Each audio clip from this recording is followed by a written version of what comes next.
Hello and welcome back to the Magical Lane. I'm your host, Maggie Jane. Today we have a very special guest. Her name is Erin Delaney. She is a writer, a teacher, a coach, and she has been working with females for over 30 years, just empowering them, helping them heal, helping them find who they are, and showcasing that to the world to their best ability. So I'm very, very happy to have you on. Thank you, Maggie. Maggie and I met about, 2 months ago? Yeah. It's been almost 2 months now. Yeah.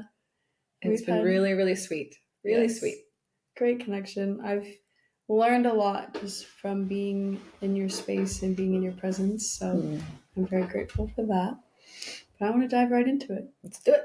So my first question today is, where did you discover that you had the passion for women's health and empowerment? Ooh, where or when? So my background is in dance, so it's in teaching dance. I started that when I was in college, actually. I was choreographing for the college show choir, and then I moved into working with teens after that for college. A lot about self-expression, and I worked with runaway teen girls that at a group home, and I learned so much about, I would say I learned so much about disempowerment, with all honesty, through the girls, through my own therapy and learning about that in my own lineage of how women have been disempowered in so many ways, of course, culturally. And so it was probably through that I started bringing movement and dance and expression and writing into the work with the girls. And then that moved into my working with people in Manhattan and studying with incredible dance teachers. I thought my fantasy was to become a professional dancer, modern dancer. My dream was to be in Cats. But I moved to Manhattan in my 20s. I was like, I'm going to be in Cats. I'm going to play Victoria. I was clear. I would memorize. I saw Cats like 6 times throughout my life. But during that time, I was constantly watching it and studying the specific movements of the solo dance of this dancer. But while I was there, I discovered that I didn't have what it took, really, or I didn't want to give what it took to be a professional dancer. And I was noticing that I was a writer more than a dancer. Like I would be in dance classes and I'd slip out I'd have an idea and inspiration. I'd slip into the dressing room and write, and I'd act like I would tell them I wasn't feeling well, but I was like, no, I was just writing. And I would sit in coffee shops till 2:00 in the morning writing. It was like, that was my deepest passion. And it was a lot about just what I examined, what I saw, what I felt, what was I learning, what was life teaching me. I would write songs. I would I'd take a bath and I'd write songs at the bath and record them in my little Walkman. It was a Walkman then. So I think it was just from slowly observing, and then observing as I was teaching in the school systems. Because what I did was I came back. What I did was I met a woman named Gabrielle Roth who did something called the 5 Rhythms. And I actually heard her on NPR right before I moved to Manhattan. And I knew that I was supposed to meet her. And sure enough, not only did I meet her and take her workshop, but I got selected with 11 other people, 12 of us in this experimental theater lab. And it was dance as healing and writing as healing and performance as healing. So that's when it was like, okay, this is my path. How old were you whenever you did that? 24. I was 23, 24, 25. And then I brought it all back and started teaching it. And I taught in schools. I taught in psychiatric hospitals. I taught to deaf children. I taught in libraries and churches. And I taught children and adults in all different arenas at cancer centers. It was just getting the body in motion and working with the healing that gets trapped in our body, and also creating it, like making it fun and creative and extraordinary. So you're very good at that. I like it very much. So that's been a huge piece of my life path. So when you first started teaching, was it you started teaching through dance and healing? I started, some of it was lectures. It was like the difference between regular dance and dance as healing. Sacred dance, I called it at the time, and both are empowering and important. So dance is usually the main thing, and sometimes it was lectures and like that. But always movement. And actually, this is an interesting thing. When I don't know how I was, maybe 26 or 27, I was invited to speak on a stage of a panel of people about different healing modalities and like that. And everyone on the panel was older than me and had PhDs PhD degrees, and Yeah. they were doctors or this, and there I was with my bachelor degree in theology and music. I felt, kind of ridiculous. But at the same time, I got that, as I do, is I get the audience in motion. So I usually my work is embodiment work. Like just speaking it is one thing, but having people put it in their body. Yeah. And especially people who aren't used to dance or movement. It's very common. Like people are afraid of that. And so I knew how to pull it out in people that they would go, oh my God, like I just did that. But my point of this is that from that place, though, I was like a little intimidated with my little BA behind my name, that I ended up getting a master's degree, chose to get a master's degree just for the sake of having something else behind my name besides BA, which is kind of silly. But at the same time, it was fabulous. I did an independent study degree from a place called Leicester University. And I got to create my own curriculum along with the staff. And I went to Bali. Yeah, it's really cool. I lived in an ashram during that time. I went to Bali and studied dance for a month. I just pulled all different kinds of resources together to create my degree. So that was a part of it too. And then eventually went into coaching. Yeah. So then I could include that piece in it. So yeah, it's a lot. There's a lot. My story has a lot of angles, and it's so beautiful though, and I'm excited to explore it all. So I'm curious, what transitioned you into coaching and working with young girls and doing so I got married and had a daughter. Yeah. And love them both dearly. My husband and I are separated now, but we're the dearest of friends. And after 24 years. And long story short, my daughter does give me permission to share this. I thought I was a very embodied and sexual and sensual being. And on some level I was. Yeah. And yet I raised this daughter with way more confidence than I was ever raised by my family. I just gave her we gave her the world to really explore and to be her full self and like that. Not that we did it perfect. We didn't. And when she was a teenager, no, not even a teenager, when she was 12, I found out she was having sex with her boyfriend. And again, she gives me permission to share the story because it's a very important piece. Yeah. So the story goes, I'm going to narrow it down as best as I possibly can. When I figured it out it doesn't matter. Anyway, when I figured it out and I sat down with her and I said, what does this text mean? And she said, what do you think it means? I said, it sounds like you're having sex with your boyfriend. She said, we are. I said, it sounds like you're having unprotected sex. And she said, we are. So I was like, what? I lost it. So it was like a 3 minutes of me losing it. Like, who the hell has a daughter that has a 12-year-old that has sex? I was just like freaking out. And she laughs at the story. We laugh at the story now. And she says, like, I've never seen you like pace from the living room to the bathroom, to the outside, to the living room, to the kitchen. I'm like, what do I do? And there was a moment when I looked over at her and I saw her crying on the couch as I was, being ridiculously angry. And, understandably, honestly, just kind of losing it. And then I just stopped and prayed. I said, help me, God, like, please help me. I'm doing this so wrong. Like, this is the opposite of what I ever would imagine happening. And then there was this calm energy that came over me. And I looked over at her and I said, everything's okay. I don't know why, but everything's okay. And she bawled and I held her. And she cried, and I was just in this really expansive, open state because I just kind of opened up the channel to me, it's like some divine source of the feminine, honestly, or everything. And she started to tell me how I had been shaming her. She didn't use the word shaming, but she said, "Mom, you put down how I wear makeup, you put down the clothes I wear, you criticize it, or you don't." The most important thing what she said was, and you don't stand by me when other people put me down. Because she was a very expressive sexual being at 12 that looked like she was 18, so it was an issue with other parents. It was the issue with the teachers sometime, like, can you keep your daughter at bay a little bit? So, but she said, you don't stand up for me. You just come and lecture me. And there was something about that landed so strong in me, like, fuck. Yeah. I heard that. It it shifted something in me. And from that moment on, I told myself, I will do whatever I can to heal the sexual shame that's in me, that lineage past, cultural past, so that I can be an ally for this being who is naturally just it's her expressive nature. Not as a friend, like I was clear, I'm not like friends with my daughter, but I'm her ally. Because because who else is going to stand by her?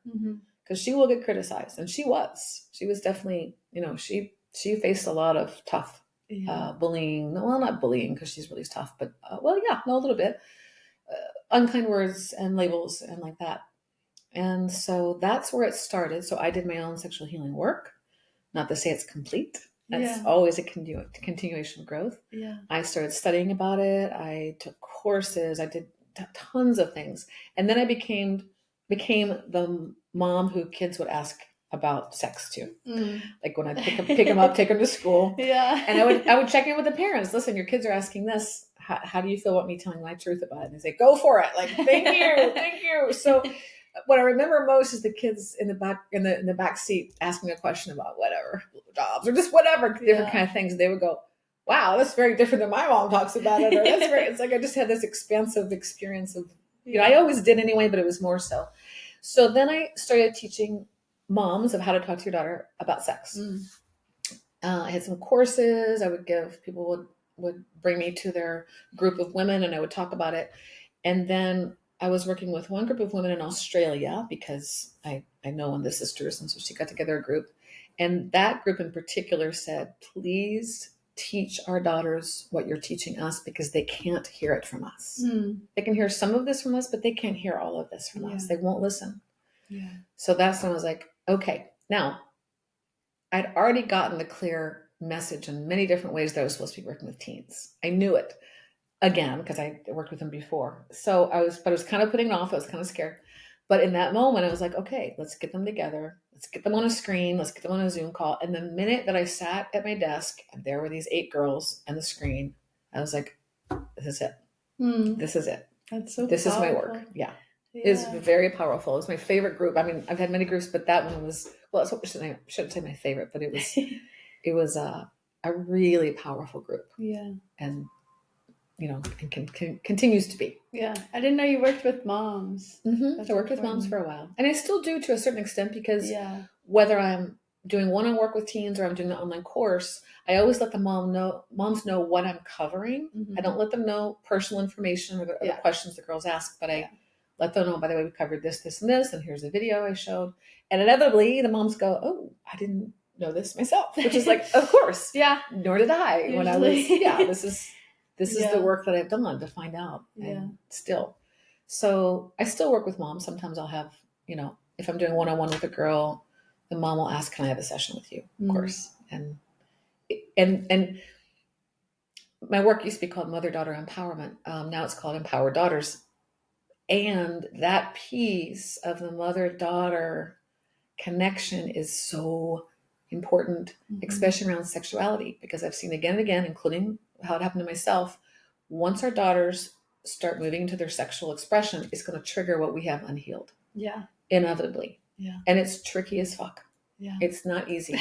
But watching how the mother navigates it, what she says to her daughter is so freaking crucial. And we'll fuck up.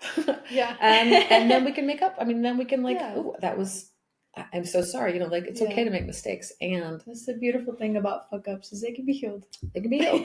We have to own them and we have to do our part. So it's definitely, like I always tell the moms, get into therapy when your daughter gets to be a teenager because it's big. And probably the men when the boys, but not as much. I'll share a story in a minute, but I feel like I'm talking too much. So no, this is your space. People, if they want to hear me, they can listen to my solo episodes. That's true. We've done a lot of great solo episodes. Okay, so here's one of my favorite stories that when a little bit later, my daughter was like 13, 14.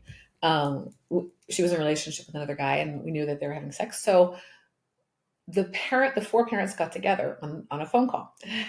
So the boy's parents, and then us two, my husband and I. It was on Christmas Day. I'll never forget it because they're Jewish and they didn't really care. But I was like, oh, whatever. We'll have this conversation on Christmas morning. Who cares? And it was an amazing conversation. They were also a bit liberal, like us, or a lot liberal. And I remember the father starting off by saying, well, our kids are having sex. Like, that's how it began. I was like, yes, they are. Yeah. So he says, I'm not going to throw, we can't stop them, Yeah. but I'm also not going to throw rose petals on the bed either. So it's like, what do we do? So the whole conversation was about what do we do? And it was about each of us sharing our experience of sex and the first time and then laughing. And it was just this delightful hour-long conversation. And the funny part was that we went through what each of the roles as parents, how they reacted to it. So for instance, it was the father of the son admitted, like, well, there's a part of me, because your daughter's like really beautiful and really great, part of me that wants to kind of go high five. So I'm like, wow, you picked a really good one. And then so there's the father role. Yeah. Then the mother role is like, oh, don't hurt my baby, your daughter she better not hurt my baby. So there's that. And then my role was more of the mother of the daughter, was more of how will other people see me, knowing that my daughter's having sex and we're okaying it. Like, it was more of my reputation as a parent that was under stake, so to speak, or under stake, is that right? Under the whatever microscope, whatever. And then my husband's was hilarious, and we decided that the father of the daughter was the hardest of all.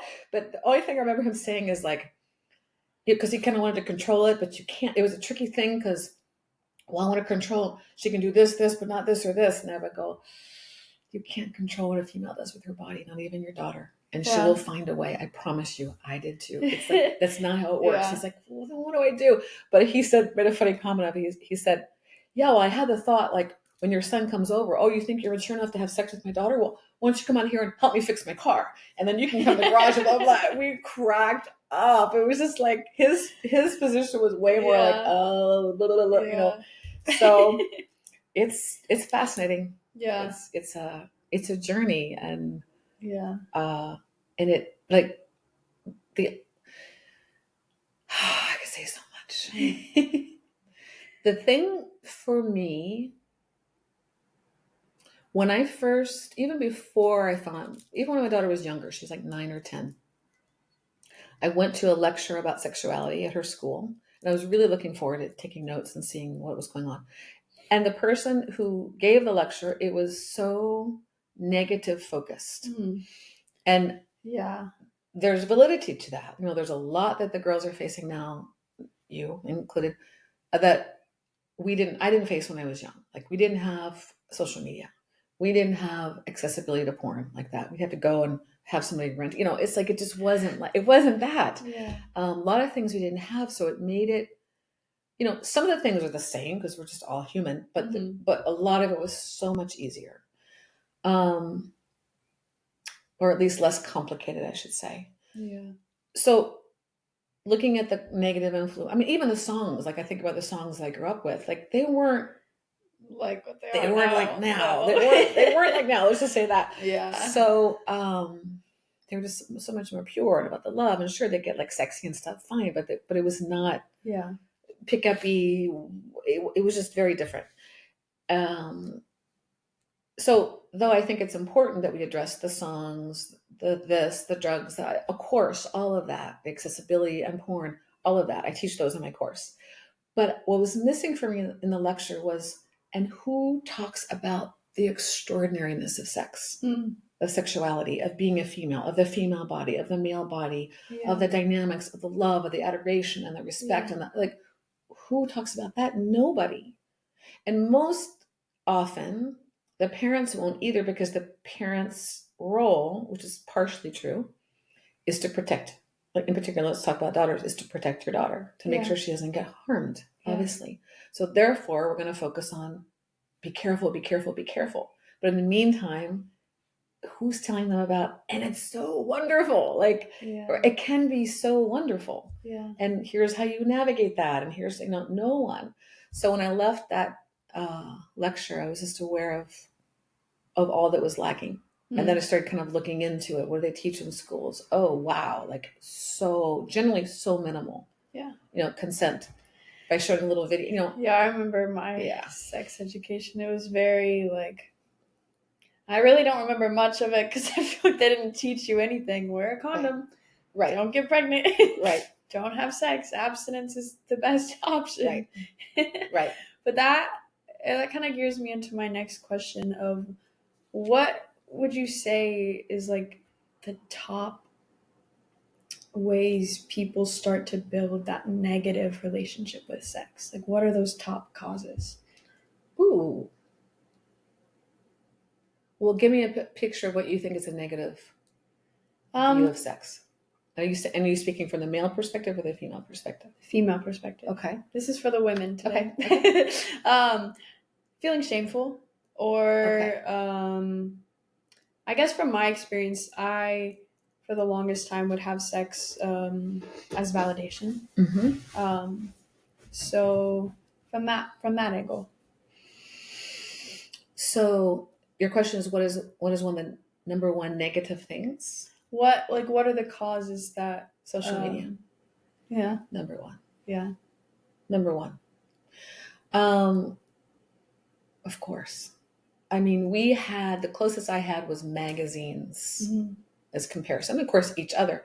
But, of course, there's always comparisons, but we did not have the level and the day-to-day, 24 hours a day, 7 days a week bombardment of advertisements and false pictures and false videos and even the real videos. But we didn't have that. We didn't have this comparison thing. There was no fighting. We were competing over who was better in sports. Like we were building or even that. I was never a big competitor, but we had other stuff to work on, like my dancing skill or my writing skill or their sports skill or their whatever. And yes, of course, being like with a cute guy or who you're going to make the dance, of course, that was always a part of it. Sometimes some people obsess over it more than others. I was one that obsessed over it, by the way. I love, I was just like a relationship junkie. So I shouldn't say junkie. I shouldn't say junkie. It was my learning. It was my highest learning and still is, with all honesty. Yeah. And some inevitably will still focus on that more than others. It still happens with or without social media. But I think the one that makes it most toxic and distorted as fuck is social media. We just didn't like who am I, like Wonder Woman? Like there was nothing to compare. Even the sexual images were Brooke Shields or or some singers. I mean, MTV came out when I was a teenager, so that started happening a little bit then. But even then, it was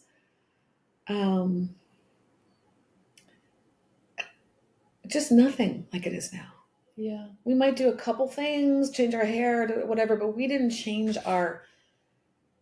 I think you get it. Yeah, I think you get it. Yeah. So with that, what are the best ways to kind of overturn that? And with everything of social media and society, like how do us as women, no matter the age, have that extraordinary and beautiful relationship when it comes to sex? Okay, to answer that question, I'm going to back up a little bit. Okay. And say how it's influencing men. Yeah. From what I've studied. Yeah. And there's a lot more studies, and I'll be doing some of those studies more. The distortion of porn, or the, I want to be careful with my words, I'm going to say overtake of porn. I'm really careful about this. That's okay. Yeah. Because as a whole, I don't make anything 100% wrong. Yeah. I just don't. It doesn't serve. Yeah. It's more of a place of starting from what is. So what is porn is a huge ass industry.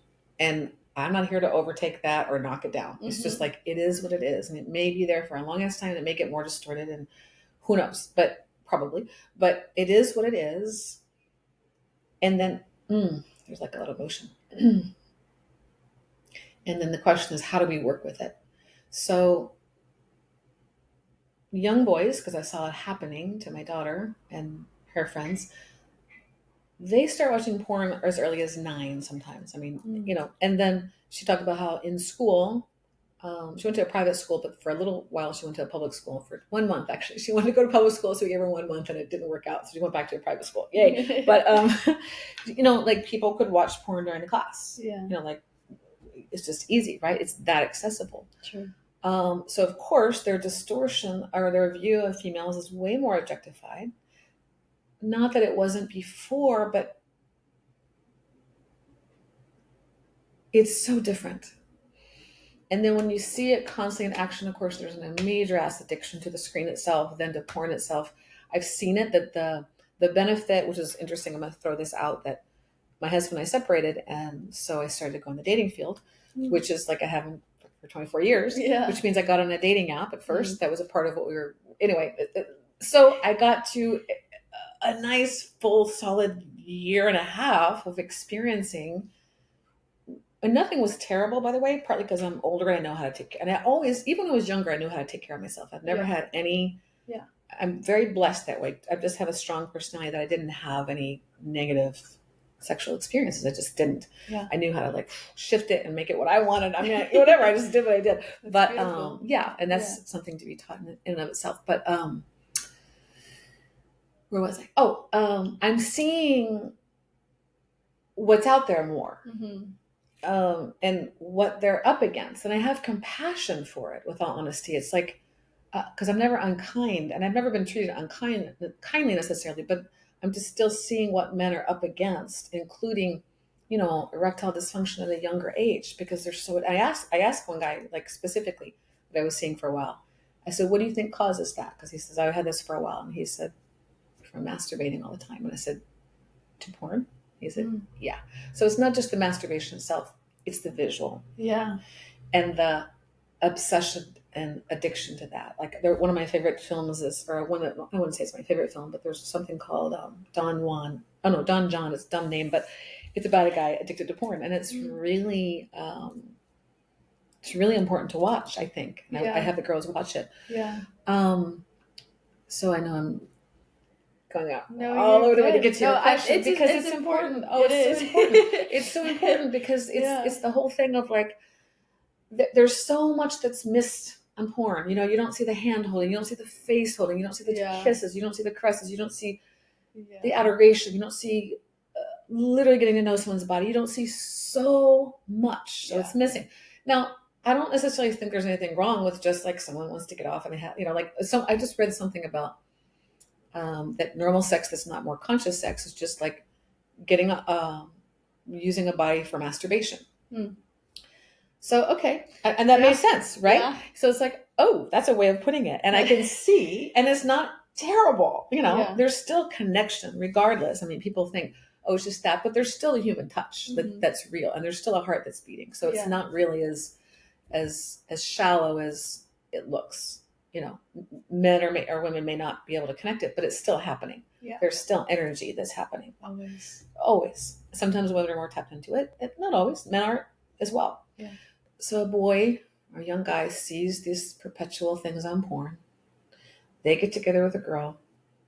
They repeat what they see. And they're not content. They're dissatisfied. I mean, whatever, they ejaculate, they're not dissatisfied in that moment. But after that, I mean, they're not. They are. Yeah. So they go to the next, they go to the next, go to the next, go to the next. Our current term for that is post-nut clarity. Oh, I never heard of that. I've never heard that. What does that mean? Post-nut clarity. Post-nut clarity, which means exactly? So, like, when a guy, like, they come, then they're like, oh, and then they feel that dissatisfaction, and it's like, oh, okay, it wasn't as great as I was. Of course. Expecting. Of course. Well, especially if they're addicted to porn. Yeah. It's a different kind of thing that happens. And then of course you have to take care of this, to a certain extent, take care of this being. Like, oh, I'm supposed to shut the screen now, but you're still here. Yeah. Like, there's that. Like, what do I do with you? Like, because no one stopped them. So there's a lot. It's funny, I've never even said that before, but like, I can see that with some people, but mostly not. I mean, that's silly, but not. I mean, luckily movies have a little bit better perspective than porn, but it was right there. Oh, so they're not satisfied. And it's like, because this is where it's so fucking important, for the females to learn this, because it's our guidance. It's our guidance because it's our body. Yes, it's their body, but it's our body. Yeah. We're the one that's being entered into. We're the one that's taking in. Of course, they're receiving through us too, but we're the ones that are taking in the potential semen or the energy, or, of course, pregnancy and even STIs. we're generally the ones who it shows up and we are affected by it. Men can carry an STI for the most part, many of them, and not even know they carry it because it doesn't pop out in their body, but it does in ours. So there's so much more at stake in our body. So we have to be the one to guide it. Yeah. Now, occasionally you'll meet someone who's incredibly aware. So when you talk about guiding it, what does that look like?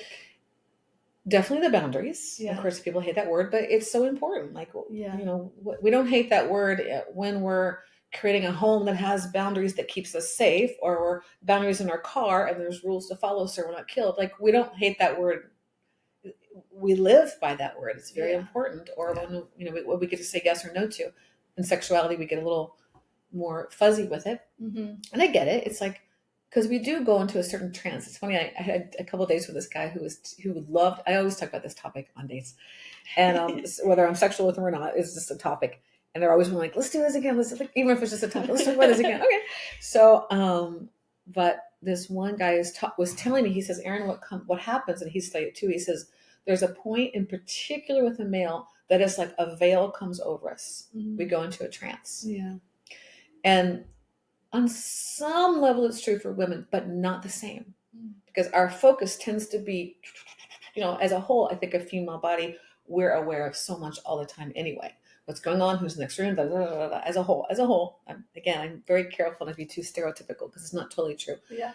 But men become so unfocused that they go into a trance and everything falls. Everything they think they're going to say or think they're going to know or think they know. Like, I mean, it's terrible to say that, but it's just like but it helps to understand. Yeah. And not to put, I just looked like I was imitating that in an unkind way. I'm sorry, I'm not. I take that back. They can't help it. There's a trance. Yeah. And if you go into studies, whether it's, procreation and living in the species and all that or not, I don't know. Like, yes, probably maybe a piece of it anyway. But regardless, what's important to know is there's a trance. Yeah. And they'll go for what they want, or at least ask. Some are way more aware of asking and then honoring. Like, I love when that happens. It's so sweet. May I? Or right. And of course, sometimes when you're in the heat of the moment, you don't want any may I. You just want to take me. So there's that's a whole thing. But regardless of course, there's that. I'm like, oh, there's that. So we get a state. There's a state. I think most women know is that we may be more vigilant and aware, and that feels good. That doesn't feel good. And then there's a state. Well, I'll speak for me, and we've talked about it before. There's a state where we go into, and it's kind of like, okay, at this point, anything. Like, okay, but all yours. But our state takes a little longer to get there generally. Yeah. Generally, whereas men are kind of in that much earlier. But during that time, it's really important to focus or having conversations before. Now, people always say, "Oh, that's going to spoil it if you have conversations before. It's going to spoil it if you have to stop and put on a condom." No, it's not, because if the chemistry is real, it's going to still be there. Yeah. It's going to be a little bit of like, who gives a shit? Like, it's going to be there. So, not who gives a shit, but it's like, it's way better than dealing with abortion or pregnancy or STIs. Yeah. I promise you. One small inconvenience is not a big deal. I feel like if taking that, like, 30 seconds to put the condom on kills the vibe, that's a very clear sign that there's not really a vibe. There's not much of a vibe. That's right. That's right. Wasn't that great to begin with? So in that moment, just leave. Totally. And totally. And because this topic. I want to finish one more thing, because you were saying because you asked the question, how do we set that tone or something like that? How do we guide it? The conversations, if there is conversations. If not, then the consent piece is so important, and it's an overstated word. And there's a whole chapter in my book that I'm writing about the nuances of consent, because it's not black and white, yes or no. There's so many in between maybes, and there's so many the most important thing, especially as you're beginning to explore, but honestly, any time of like, I'll speak for the woman in particular, or the female. It's yes, I'm going to move towards this because I don't know what this is or how it feels. And then there's a no, but it's more of a, let me know. I mean, let me see. I'll move towards this. And then it's like, ooh, no, that hurts, or no, that doesn't feel good. Yeah. So there's that's where that's one of the ways that consent is not black and white. And if we even say that or discuss that like we're doing now at the beginning, Yeah. or in my book, or in, it's like, that's just life all the Yeah. time. And why would it not be true? I'm moving towards this restaurant. Oh, no, I think I want to go that one. Or I'm moving towards this job. It wasn't what I thought. No. Or I want to buy this house. Or just like all the time. We change our mind all the time, right? And Yeah. sometimes it's a full on yes. And sometimes it's a full on yes. I'm like, oh, fuck. Like, what was I thinking after? Great. That's just life with anything and everything. Yeah. And it's true about sex too. So allowing there to be mistakes, allowing there to be changes, talking about that a little bit ahead of time. This is what I think I want, and I might change my mind. Mm-hmm. And it's not for them to convince us, although some men think that. Some men do not, by the way. Some guys think it's their job to push and conquer, as opposed to let's together move towards this and see what. And same for women. It's of course. Yeah, one thing that I'm like really trying to focus on, like my sexual experiences, is just like actually speaking up and sharing, like, okay, what do you like? Like, what does this look like for you? Like, how can we really bond with each other? And that just makes the experience so beautiful. Mm-hmm. It does. I feel like there's such like, I mean, like you've already mentioned, like there's such a, I don't know, this like weight on a conversation about sex. Like I don't like that because it could be simple. Yeah, like I want to. The intention of this episode is to help. Like one of the intentions, because there's a lot, is to just like help clear that energy, because I feel like it's so worth it to have that 1 to 5 minute potential conversation about like the boundaries and consent and what we like and what we don't like, than doing the experience and feeling bad afterwards. So I feel like that's like the most common experience, is we're so afraid to speak up on what we like and what we don't like, because we think, well, what if they're not going to be interested? And sometimes we don't know what we like and we don't like. And sometimes we like something with one person that we don't like with the other person because they're not skilled at it, or we're not in the mood. Okay. Another whole can of worms just got opened. But I'll try to narrow it down of just saying many things. I'm gonna plant this seed, but we can't dive into it too much because it's a whole other podcast. Okay. But there's that place of women, because of menstruating, on some level, females are 4 different females. That's a little bit of an exaggeration, but not that much. Yeah, like our 4 cycles? Yes. Yeah. So that is important, and it makes it very complex. It's what's made studying the female body very complex. That's one of the reasons, because we to a certain extent, we're 4 different people. Yeah. And so what we wanted last week may not be what we want this week. It may not feel good. Or maybe I'll be in the mood, or maybe like all of that makes it very hard for men. I get it. And yet, if they're trained or skilled, or we can teach them that. Like one of the first, that's like, let's say you're getting in a relationship with someone, not just like a casual sex, but that's just something to describe. But if I'm teaching that, which I am, it's like, then they can share that. Listen, here's a piece of what's true. And then a lot of men are like, oh my God, I'm so glad you taught me that, because I was like baffled. Is there something wrong with me? No, there's nothing wrong with anything or anybody, but let's work on how to navigate that. And so you don't take it personal if I'm not. And the second piece of it is, every female, not only do we change as females with what we want and don't want and with who and like that, but every female body is different. Mm-hmm. So we're wired differently. So one person loves her clitoris directly touched, for instance. Another woman does not, or she doesn't until much deeper into the arousal state. Yeah. So for one people, I'm like, we have so many, we have more different erogenous zones than men, and it's not a one size fits all at all, especially with women. Men a little bit. And that's because, though, and I can speak volumes on this, but that's because our wiring is so different. Yeah. So there's, I'm going to do this generically, but there's more around it. But basically, like, there's just a few, let's call them strands or nerves that go from different points in the male body. And then it goes up in the system and then in the brain. It's more like a direct line. Yeah. Whereas women, we have more cords, erotic zones, or there's a proper word for it that I'm not finding right now. I mean, it's basically nerves and all that good stuff. I'm sorry, but our wiring is like up to the brain. Yeah. So there's a lot more complex wiring for us, which, sorry, man. I mean, it's just, but it's It also is what it is. But it's also what makes us that much more freaking extraordinary. Right? I mean, not more extraordinary than men, but that's what makes us more this. Yeah. And I love, there's a line from, it also makes our sexual experience could be even more expansive and extraordinary in different kinds of ways. Yeah. There's a line from a show in, oh, damn it, I forgot what it is. I forgot. It's kind of like the current Twilight Zone-y type show, and I forgot what it's called. Oh, I forgot. I'm sorry. We'll figure it out later. But one episode is of someone who can go into the God, I'm butchering this.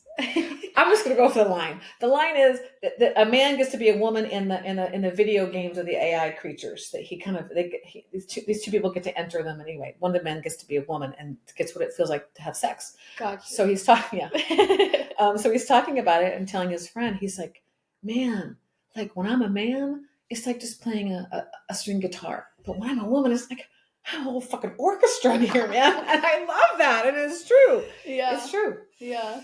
So, it's so interesting learning like that women are like multi-orgasmic beings.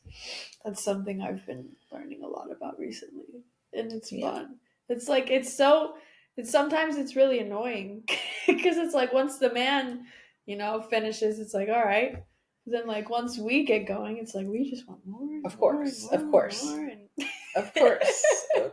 It's a little, that's where another piece of the training comes in or whatever, but not in the training, but in the dialogue. The dialogue. And I feel like most men, like, they genuinely want to learn.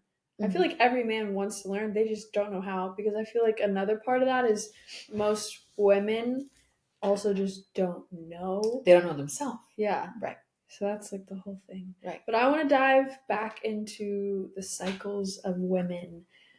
Would you say, I know it's probably so broad, because especially around sex, because everyone is so different and we all have our different interests, but with our 4 cycles, this is something that like I wish we were taught more about, because I didn't even know that we had 4 cycles until like maybe a year or 2 ago. Would you say that there's like a general craving for each cycle, as far as like, I mean, craving by who? Intimacy and sex and like relationships, as far as like, depending on which cycle we're in, do you notice like a common theme of like what we want in those cycles? Okay, first of all, I haven't studied it enough. Okay. I mean, we know that the very common thing is during the ovulation phase. We want it. Yeah, that's the best. And it's also the time we can get pregnant, so it's time to be extra careful. So it's, that's kind of the common thing. And it's definitely true. Yeah. Yeah. 100% no denying true. it. There's the whole thing of during menstruation. This is a little different around sexuality, but during the actual menstruation, I did a lot of study around this, about that's actually the time for us to go back a little bit and to honor. It's like you're bleeding. It's not an injury, of course, but you're releasing a lot. Yeah. So take it easy. It's not the time to go out. Like even people who are, let's say, athletes or whatever, it's a disservice to their body to continue doing that. That's a time to step back or to work hard at whatever. It's like, no, it's a time to step back and to rest and to take care. At least the first 3 days, because we're losing a lot. Yeah. We're losing a lot.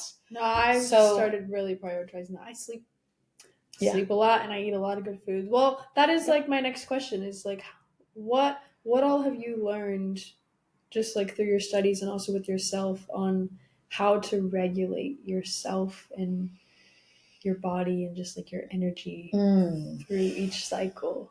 And what does that look like? And again, I haven't studied the cycles enough. Okay.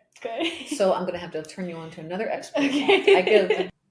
I think even more so than the foods and like that, because I don't know. I mean, basically everything we put into our food, no matter what cycle we're in, is super important and valuable. More so as you get older. Yes, when you're younger, but you can metabolize it different when you're younger. Mm-hmm. It affects us still, regardless. Like too much sugar, and of course alcohol turns into sugar. Of course carbs turn into sugar. So just balancing glucose and like all of that, that's a whole ball game. And where it fits into each cycle, I don't know, except that I know that we crave chocolate when we're I crave chocolate every day. Yeah, I do too. Like, I was about to say when we're before our period, but it's like, oh, it's all the time.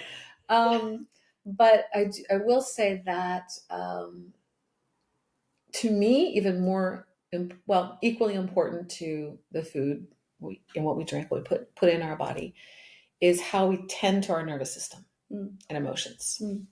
It's huge. And most people are not taught that. And I sure the hell was not taught that when I was young. So much more is out now about the crucialness of noticing, number one, just working with our nervous system, knowing ourselves, knowing our own patterns, knowing our own emotions, knowing our own mental state, knowing where it comes from. From I'm doing this because it's our lineage. It's what's around us. And it's not only our parents and siblings, but it's also our school, it's also our friends, it's also our teachers, but it's also the lineage behind it. Yeah. So knowing, like, I have a grandmother, my father's mother, that had a mental illness. To this day, we don't even know what it was. It was some sort of paranoia. I don't even know. I still ask. I still try to figure out what it is. Like, she went into a mental institution for, I don't know, a week, a month, or something like that. So I'm aware. And so therefore I've had to, like, pay attention, like really pay attention, because we all have it in our background. Like, somewhere there's some psychotic breakdown, very close, or rape. And, like, all of us carry that lineage. But we all come from that. So to me, it's like the work that we're doing now. I'll tell a story about this grandmother. I didn't know her very well. It's my dad's mom. She died when I don't know how old I was. Honestly, maybe second grade or something like that. But I didn't. We didn't see her that much, but kind of. I mean, maybe once a month at the most. But I've always been told in some ways I'm like her in the way of her strength. She was just this powerful woman. And temper. I used to have a big temper. I mean, I really do mean when I say used to. Yeah. I can still get fiery, but I don't get, like, that level of crazy angry anymore. But I can sense it. Yeah. I can get very fiery. But not abusive anymore. I used to be abusive with my temper, honestly. Or destructive at times. And part of that being, I'm going to say that really quick, that sometimes when there's a child that a therapist of my sister's had said, often there's a child who comes into the family to break the systems and to call bullshit. Yeah. And she said that, which was what I was. I was just this very verbal, truth teller. I feel like I am that child. Yeah. Yeah. And it's hard work, my friend. We can't help it. And we cannot help it. It's just my mom.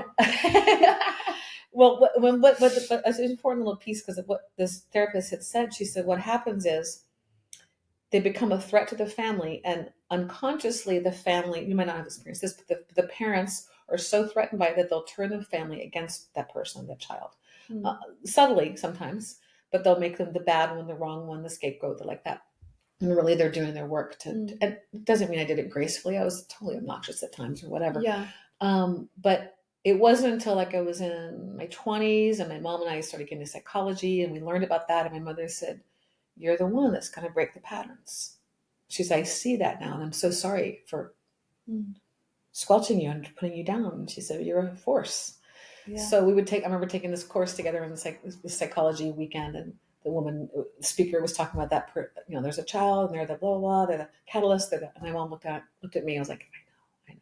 Like, it's a lot of fucking work, man. Like, Jesus Christ. But wait. Oh, okay. So one time, this was, like, I don't know how many years ago, within the past 10 years, I was having a really hard time emotionally, couldn't sleep, really stewing and stirring over something that had happened, and thought I lost something. Anyway, it's just this moment of, like, feeling like I was on the edge of madness, and couldn't sleep, putting myself down.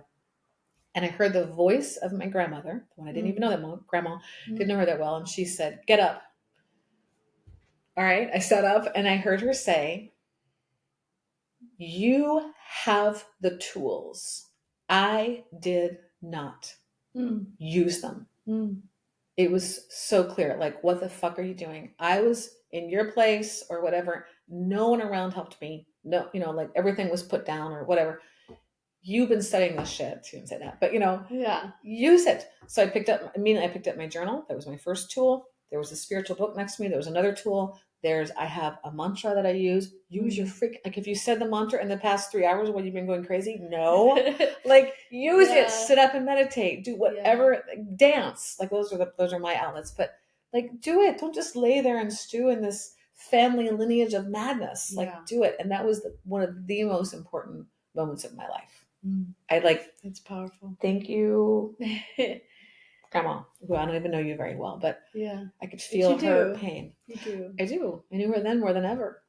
And I could feel that sometime of like, I'm working it, clearing your path. I mean, they say, I don't know if it's true, but they say that when you do the work, you help 7 generations ahead of you and 7 generations behind you. I don't know who says that. Somebody says that. I heard it several times. Is it true? I don't know, but I still live as if.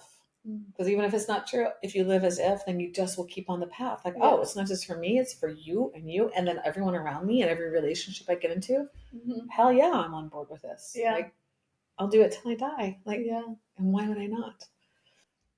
Something that I have been, honestly, within the last month and moving to LA, it's been very like prevalent. But I feel like I've been very aware of it from a young age. Just drawing a lot of attention. I'm a redhead. Everyone knows it. Everyone can see it.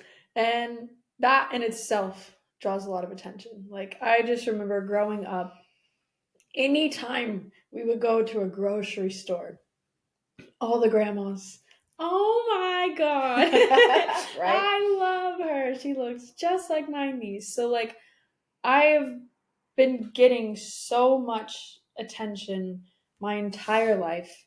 And more than most, just because of my look. But it's something that I've been struggling with. And I want to know, like, how have you gained the confidence in just owning that you are a strong force and that you're going to draw attention and not everyone's going to like it, but you're going to be used? Like, how have you built up that confidence and what has that looked like for you in owning that? Because you do own it and I admire that a lot in you. There's a lot loaded in that question. I know.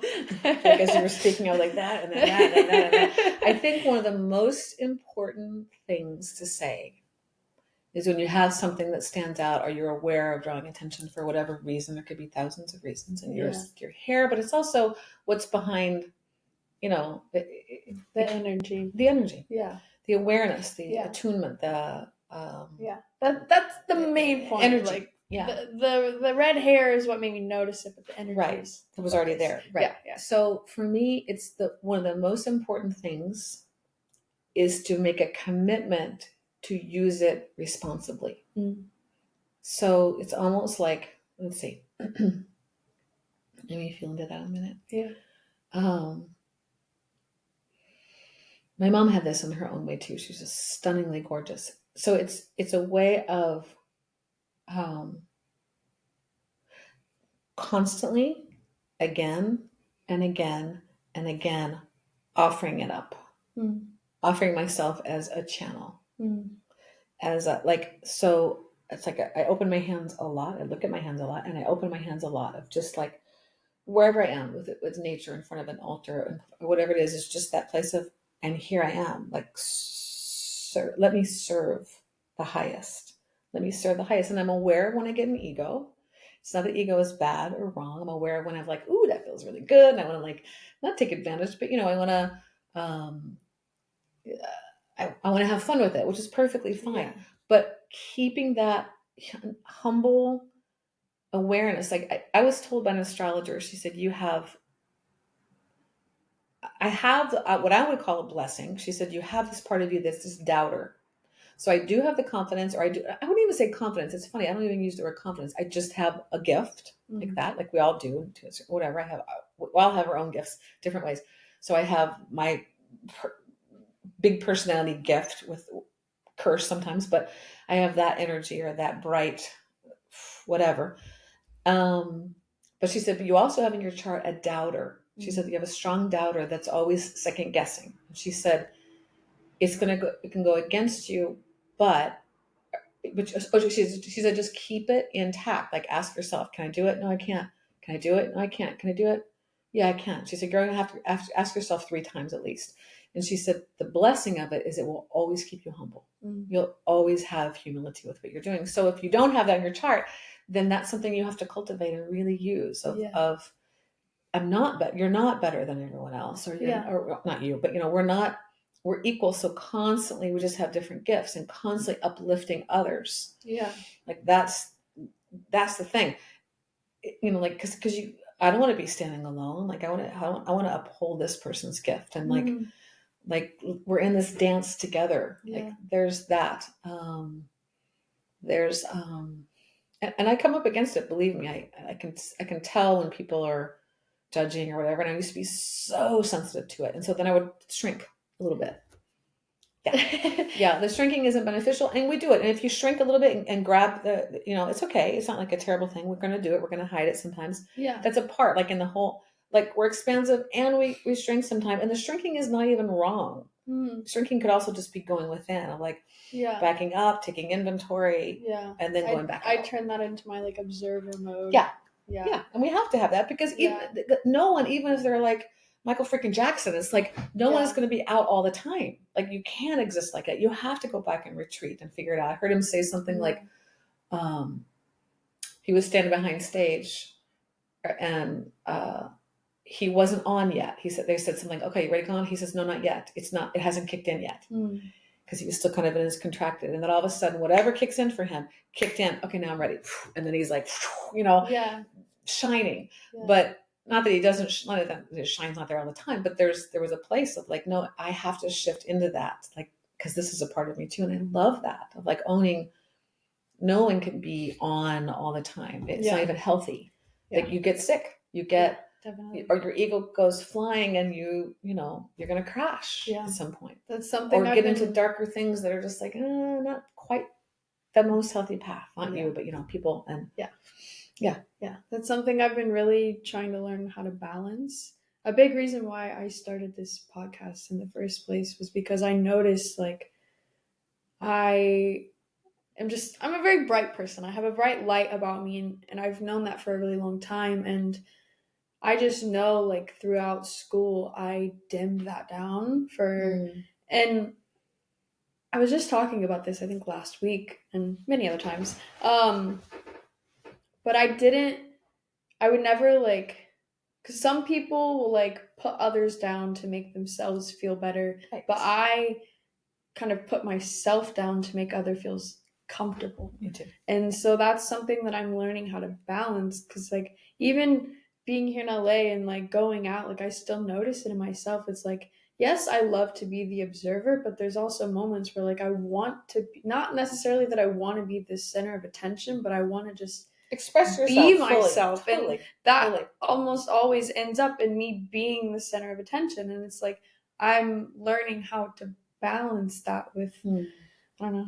It's there's not a wrong. It's a learning, and it's every circle or every situation is going to be different and different people. There's some people that praise it and oh my god, like still like on the dance floor. I'm not even the best dancer. Like I'm not. There's people that are so much better dancers than me. Just own it. But and it's not even. It's so funny. It's like when people say own it, I just am it. Yeah. Like I don't even own anything. I just I feel the music and go crazy, and I just act. I just do it. So it's not even owning it. It's just you just do yourself. And then sometimes I'm like, oh, that was a little much. Or I look at a video, I was like, wow, I was like, okay. But it's like, that's how I felt in the moment. Like I don't stop what's true. And again, I'm not the best dancer. There's other people that are anything. Oh, yeah. And there's times when it's like, no problem. Let this incredible person take the center stage, or what I love is when I'm out dancing, especially Black women, but it's not only when they're like, look at you. And we just like dance and sexy as fuck and just like own the freaking floor. And it's just as a collective, as a group. Black women do it more than white women, my experience is. But some white women or Latino or whatever, we all do it. Yeah. But it's my favorite when we're just like fully in our sexual expression, Yeah. and it's safe. You had that experience with me when we were in Arizona. Yeah. It was just like, oh, and we just like, this one woman was like, but it's so safe. She kept touching my body because I had that fun silk purple dress, or not silk, but silky feeling. She's like, oh my god, I was dancing. She kept touching, and her fiance was there. She said, touch her body, like, and it is so freeing and wonderful because it's safe, and it's just us being our full, beautiful expression. And if I didn't want it, I would say, please don't do that. But she could tell I didn't give a shit. It's just like, we're playing and we're loving and we're taking, we're expressing life. And the funny thing is, I don't even drink or do drugs. So people, even when I was in high school, and I would, I'd walk into a dance or a mixer, and the music would just drive me. Like I'd be out for dance after dance after dance, and other people would be singing. I was like, I couldn't stop. I'm still that way. Yeah. And then afterwards, inevitably, someone would say, if not more than someone's, oh my God, you were so drunk last night. You were amazing. I was like, yeah, no, I wasn't. Like, I drank a Shirley Temple, which is like not an alcohol drink. It's like that would actually distort it for me. That's not what I want or what I like. So the dancer part is, or the embodied part, sharing the stage or sharing the center, or is my favorite. Yeah. Honestly, it is. It's just, or taking turns, like when we get in circles and one goes in the middle, and then like that, like cheering each other on. Totally. Like all the different flavors of the bodies and the people. This is so beautiful. I'm excited to keep like exploring this energy and finding like the love in it. Right. And one more thing too, I'm looking at you, because you were saying when you take center stage, it's like, or we don't, you want it and yet whatever, but like what you can also do is pull other people in. Like that's one of my favorite things in the world. Reach out your hand, come, and some will come, some won't. And then you step back and just watch them shine, because you just took the stage, or whatever. I don't take the stage. You just stepped into your embodiment and your freedom. Great. Let me allow that to inspire someone else, and let me step back and watch them and praise them. Like that's one of my favorite things in the world. Yeah. It's a beautiful thing. Mm-hmm. Every night I go out, I'd say I would do that. If I'm on the dance floor, I'm usually grabbing somebody. Good. Like, come dance. Come dance. Come here, ladies. That's good. Yeah. Mm-hmm. I want to dive into your book. Oh. Okay. If you want to. Sure. I just want to know, like, what are you writing about? Talk about it. So at this point, writing has always been my passion, as I mentioned. I'm writing about relationships is the theme, and it's about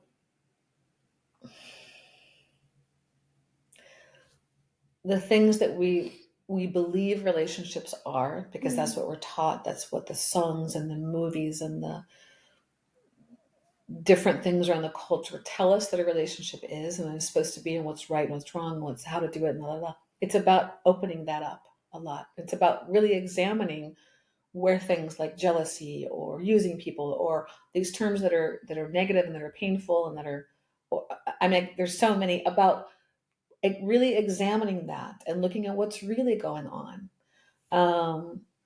Because otherwise we just stay on the surface of things, and then we just buy into like, oh yeah, they're wrong and they're bad. Like looking at blame, looking at self-ownership, looking at and it's basically changing the narrative. Changing the narrative of how we relate to each other, because this is going to continue. The sexual dance is going to happen. The relationships, the marriages, the divorce is going to continue to happen in its own ways, and it's going to get weirder because of weird shit that's coming down the track. I mean, good stuff too. So it's like it's a lot about creating a sort of a different kind of foundation of how do we work together, no matter how so interesting. No one has ever asked me this question yet, because it's so, I don't talk about it so much yet.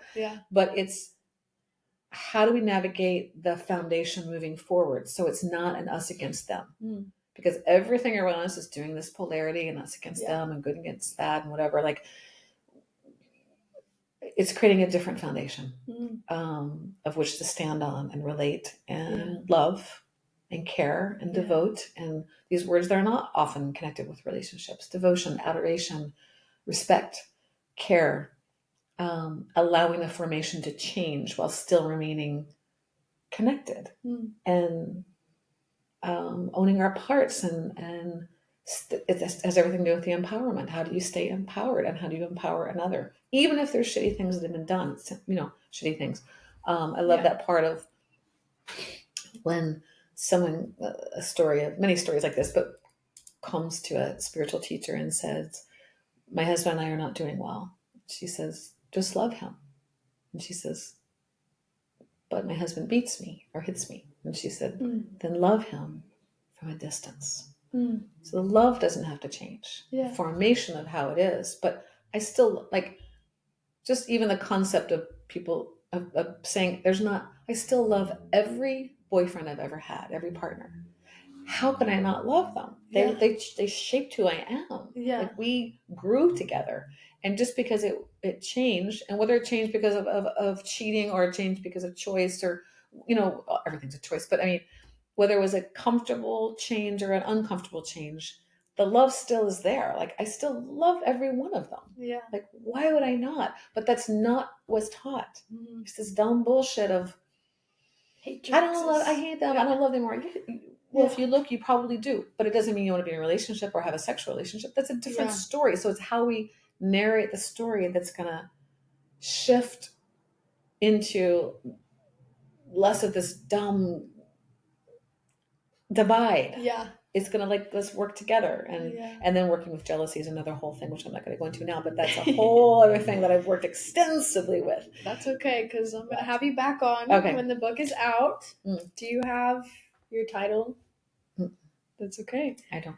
I have the titles of the chapter, or the potential titles of chapters, but yeah. Do you have an estimated release date? No. No. I'm not even. It's just asking. This has been percolating, and I've got some things down, and some conversations going on recordings that I'm saving a lot of recordings of things like this, or a conversation I'll have with a friend, or let's turn on right now. I just met this lovely woman a few months ago, and we talked for 3 hours. It was amazing. And then within the 2.5 hours in, she was like, we got to turn the recording on. So we got a half hour of it, but I just need to keep more of those. And well, I definitely want to have you back on when the book is out. Okay. So I can read it and dive into it, because I know it'll be good just from all of the conversations we've had so far. But one last question for you. Okay. Is, what does the next 5 years look like for you and your work? Wow, that question. Ooh, I got chills with it. I'm going to cry a little bit. It was very interesting. It's definitely the completion, or the work on and completion of my online course. So, I teach the course for the girls, and I've been asked and know that I needed to get an online self-study course. So my vision is to complete that, which I will complete that, and also to have it in other languages, and to be able to add on to it, and as I continue my learning. And it's so important, because that way, the beautiful thing about that is that if it's an online course and a self-study course at home, then, because people always ask, can you teach the boys what you're teaching us? Or, or can you share this with my husband? And I've had conversations with fathers before, but it's like, if the course is there in the hands of the mother, which usually is where it is, because they're the ones that buy it, she can give bits and pieces of it to her son, or they can, so they can share an open dialogue. That's my vision of it. It's like, this is really important stuff. And if it's an online thing that I can, like I said, I can add on to it, because if it's in my hands, then I can tweak it and change it as I learn and grow. So that's a big one. And there's a lot around that. I've been in discussion about possibly working with sex trafficking victims. So that's a big one for me. It's something I've known I was going to be doing, and something I've been putting off because I'm a little scared to enter it. It's like not so much scared, but it's just I have to get my nervous system ready. But it's really, really important. And I'll be pulling my dance back into it likely, and coaching. So that's a big piece. That'd be very good. Very important. And I'm looking forward to, and then of course my books. Sometimes I think I'll go to, I just said books. You did? I just said books. I love writing. I think I have a vision that I'm going to be going to, I don't know when, like a year or so from now, I'm going to be living in Europe somewhere. Yeah. To really hunker down on the writing even in a bigger way. And I could see it. Yeah, I don't know why that vision keeps coming, like whether I'll be in France or Turkey or something, but I mean, Turkey's there's part of Europe, also part. It's mostly Asian, but there's part of Istanbul is considered Europe. But anyway, somewhere in there, and yeah. So those are there's more, but that's like we're all close to that. Yeah, that's so beautiful. Yeah. Is there anything that you want to touch on, speak on, say that we did not talk about, or do you want to expand on anything we talk about? I think the most important thing is just that the reason this work, my work, and there's not many people that do this work, is so important. It's just to guide the females because they're lost in a lot of ways. Mm-hmm. Like, so it's just a place of having a place to come to ask questions. Like, one of my favorite things in my courses is Anna 101 is there's nowhere generally that a girl can go and ask questions like, this situation happened, what would you do? Or what do you think? Or what about that? I mean, the questions are so fun and rich, and it's so cool. So that's why this work is really important. And so I'm thinking of doing a, twice a month open forum where the girls can come and ask questions. And it's so cute. From 16 older, they'll ask the questions directly. When I work with the younger ones, they'll type it because I want people to know who said it. It's so cute. Yeah. And also, if you want to find, I narrowed down into a sheet, a document, the most important things that every girl should know. And this was inspired by our mother. Is that the guide that pops up? The guide on our website. I'll put it in the link. So go to my website.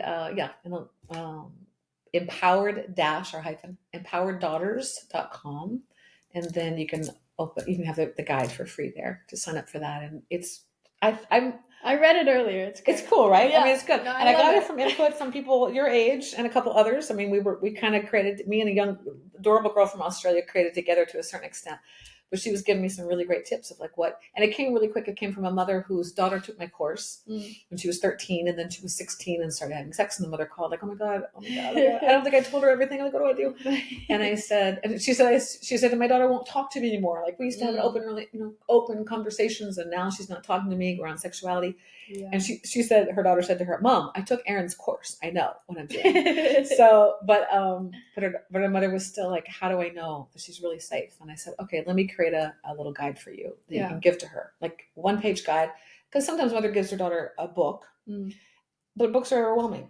Yeah. Right? Yeah. I mean, nowadays. Yeah. Book. I mean, you don't even read books that much. So, and often the mothers are more freaked out and lost, and I get it. I totally get it. So the guide is actually, I'm very proud of it. I think it rocks. So. No, I love it. It's good. Yeah. And I just know, like, anyone that you've already worked with or will work with, it's going to be powerful, because even just being in your presence and having the space to ask you and just talk about my life has been very, very healing. So yeah, Maggie's been hanging out. Maggie's been hanging. Can I say? Yeah. But she's been hanging out with me for a month here at my home. Yeah. And we've had some amazing kitchen conversations and couch conversations and some tears and lots of tears. Yeah. So it's been and some fun. Yeah. So yeah. It's good stuff. Yeah. Thank you, Miss Maggie. You rock. I love your series. I love that you're doing this. Thank you so much. This is like, you are the goal guest that I've been wanting to have since I started. So thank you. My honor. Truly. Yeah. Well, thank you for listening. I hope you enjoyed. This is The Magical Lane with Maggie Jane. This is Erin Delaney. I'll link her website and all her contacts so you can find her, work with her, just share the love and read her book when it comes out, whenever that is. But thank you again for listening and tuning in every single Thursday. I love y'all. I appreciate y'all. And as always, share this with your friends and share it with the people that need it the most. Peace. Adios.